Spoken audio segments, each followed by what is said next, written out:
Good afternoon, everybody. I hope that you are well.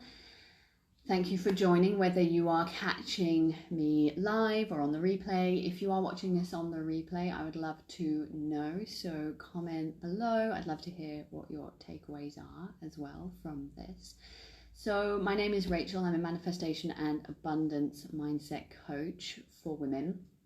I particularly work with women in the health and wellness industry and those transitioning out of corporate. So it's really my mission in the world to support women to really step into their power, into their potential, to break through the conditioning and the limiting beliefs that they have accumulated over their lifetime that are holding them back from the wealth and abundance that they truly desire, that also holds them back from really having the impact that they want to have in the world in the soul-led work that they do. So this is one of my big missions. And I want to talk today about decision making and the inability to make decisions. So maybe you're watching this and that really resonates with you. You know, perhaps you're someone that really struggles to make a really affirmed, directed, solid decision. And when we struggle to make decisions, it often reflects back a lack of self-trust. So it's that idea of like wanting to make like the right choice, but deep down what you are telling yourself is that you don't trust yourself to make the right decision. So this is one of the fundamental abilities that you must cultivate to be successful, is having really good decision making. Okay, so successful people don't worry about getting it right or wrong. They just make decisions, okay? And they know that being decisive is imperative to forward momentum, okay? It's imperative to being able to build that self-trust. And they know that getting it right or wrong is far less important than literally being able to continue to move forwards. Because what happens when we're sort of stuck in indecision is there's this inertia. We're not moving forwards. We become very stuck. We become very just stuck, right? We sort of go round and round in circles. So notice what it is costing you to be stuck in indecision. Okay, it's likely costing you time, energy, money, and suffering, right? It creates a lot of suffering when we're stuck in indecision. And if you start to second guess yourself, or you can't even commit to making a decision in the first place, it's always because you are not listening to your gut. You're not listening to your intuition. Perhaps you don't know how to connect to your intuition. I'll definitely do another live particularly about intuition.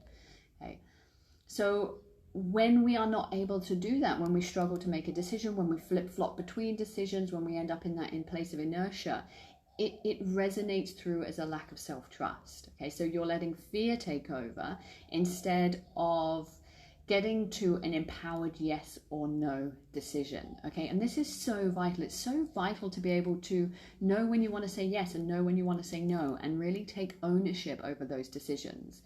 So the other thing which is interesting to know is not making a decision is making a decision, right? It's making a decision to not make a decision.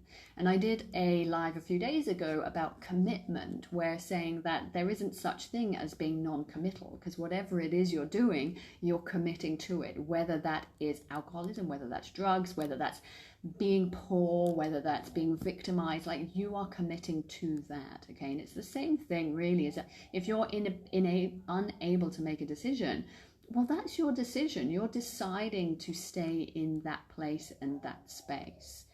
So also stop asking for permission from other people. Okay, you don't need anybody else's permission to say yes or to say no. To say yes to yourself and say no to somebody else. So notice if you have a tendency to seek permission from your partner or from your parents or from your mentor or coach, and start to stop doing that, right? And start to take ownership of your own ability and power to make decisions in your life, okay? So if you're like that, if you are somebody who needs to ask permission, who is not very decisive, notice what it is causing you. Notice what is causing you to not ask, to not be able to make decisions. Like, what is it that is triggering that inability to be decisive? What is it that's triggering that belief that you have to ask for permission before you make a decision? And reflect on, like, what is that behavior costing you, right? I mentioned time, energy, money, suffering, but really, like, you can put a price on all these things. Like, what is it costing you financially? Get really, really clear to not be able to make a decision.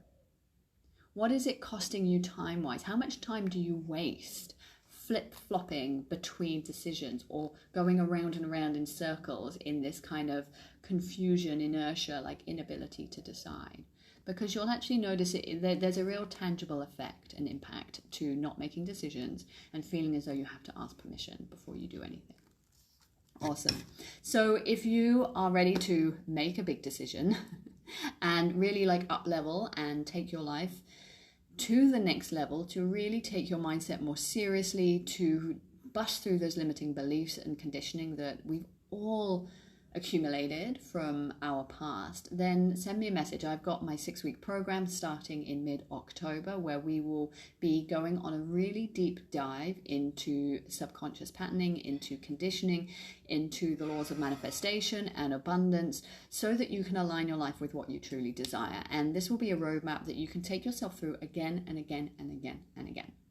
Beautiful. I hope you will have a wonderful day. I will be back tomorrow with more. And I'd love to know any aha moments or takeaways that you have from watching this. All right, peace out.